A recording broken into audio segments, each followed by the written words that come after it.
Accrochée sur un éperon rocheux, la ville sainte musulmane de Moulay Idriss, du nom du fondateur du Maroc, domine l'antique cité.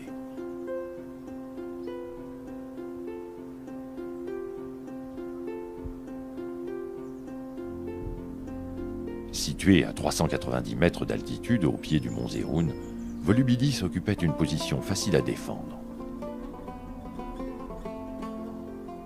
Surtout, la région disposait de toutes les conditions nécessaires à l'installation de l'homme. Tout d'abord, une abondance en eau fournie par les pluies fréquentes et la présence de 2 sources. Ensuite, une terre et un climat propices à l'élevage, à l'agriculture et à la culture de l'olivier.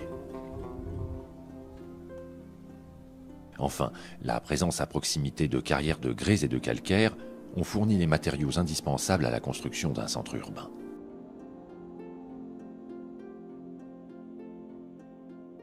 Volubilis jouissait également d'une position stratégique, à la croisée du Maroc du Nord, pourvu de plaines fertiles, et de la vallée du Sébou, ouverte sur l'Atlantique. Ainsi, dès sa fondation par les Berbères, cette bourgade bénéficiait de tous les atouts pour alimenter et abriter une importante population.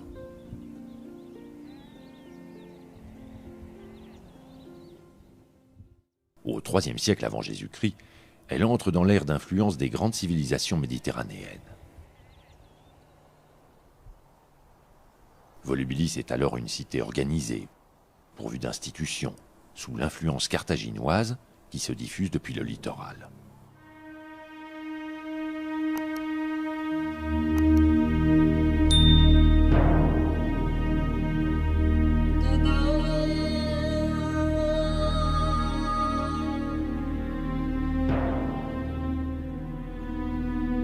Vers le IIe siècle avant Jésus-Christ, elle fait partie du royaume maurétanien qui se forme en Afrique du Nord.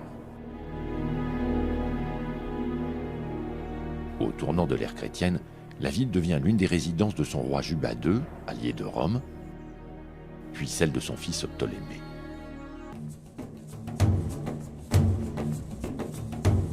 Ce type d'édifice était élevé en l'honneur d'un général victorieux.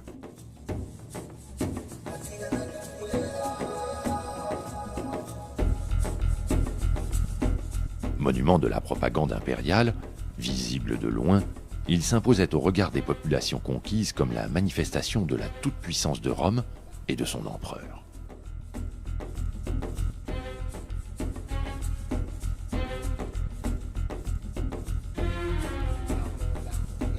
Là encore, contrairement aux normes d'urbanisme romain, cet arc ne se situe pas dans l'axe de la voie principale de la ville.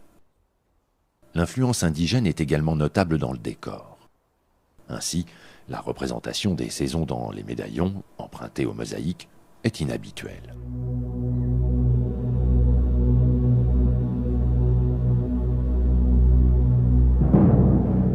La marque romaine se voit davantage dans la mise en place de nouvelles institutions publiques. Une manière pour le pouvoir impérial de s'assurer du dévouement des grandes familles locales, qui pouvaient ainsi satisfaire leurs ambitions politiques, économiques et sociales.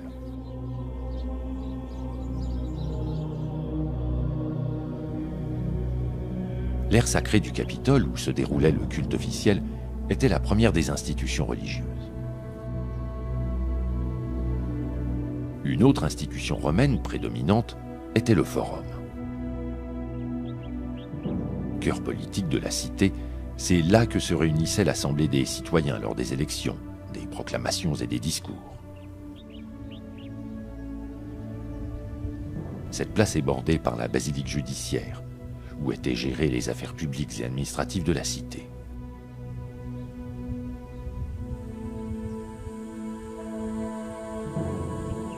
Sous l'autorité d'un collège de magistrats, 2 édiles s'occupaient de la police, des travaux publics et des marchés, tandis que les décurions constituaient le sénat municipal. Ces derniers délibéraient de la vie religieuse et des finances, décidaient de la construction des monuments et de l'érection sur le forum des statues en l'honneur des citoyens méritants. Ces nombreuses stèles, autrefois surmontées de statues, en sont la preuve. Elles attestent de cette volonté d'afficher auprès des habitants et des touristes de l'époque la valeur de tel ou tel citoyen volubilitain, un haut dignitaire. un cadre de l'armée, ou bien encore un riche exploitant.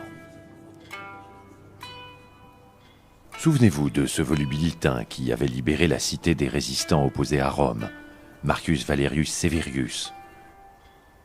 Sa stèle est ici sur le forum. Juste en dessous sont indiquées les fonctions de l'homme honoré. Magistrat municipal sous le pouvoir carthaginois, Marcus Valerius s'est vu attribuer de nouvelles charges par les Romains, celles de sénateur et de prêtre.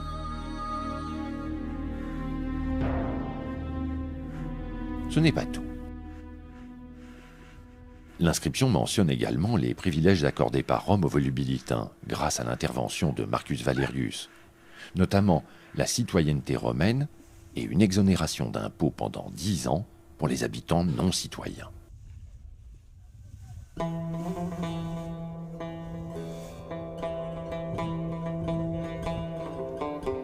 Ces mesures avaient pour but de favoriser l'implantation d'agriculteurs et de négociants, et de repeupler ainsi la région après les événements de 40.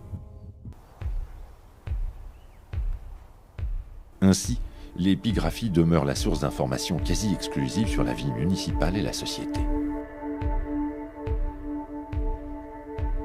Cependant, l'archéologie n'est pas en reste.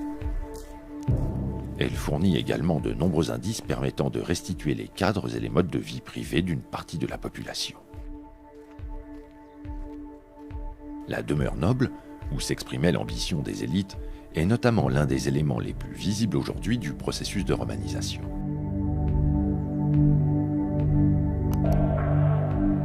C'est surtout un désir de vivre à la romaine qui transparaît dans l'organisation de l'habitat volubilitain. L'une des plus belles demeures conservées de Volubilis est la maison d'Orphée, implantée dans le quartier sud de la cité. Miroir de la grandeur de Rome, Volubilis était également le reflet d'une propre réussite économique, sociale et culturelle de la civilisation maurétanienne.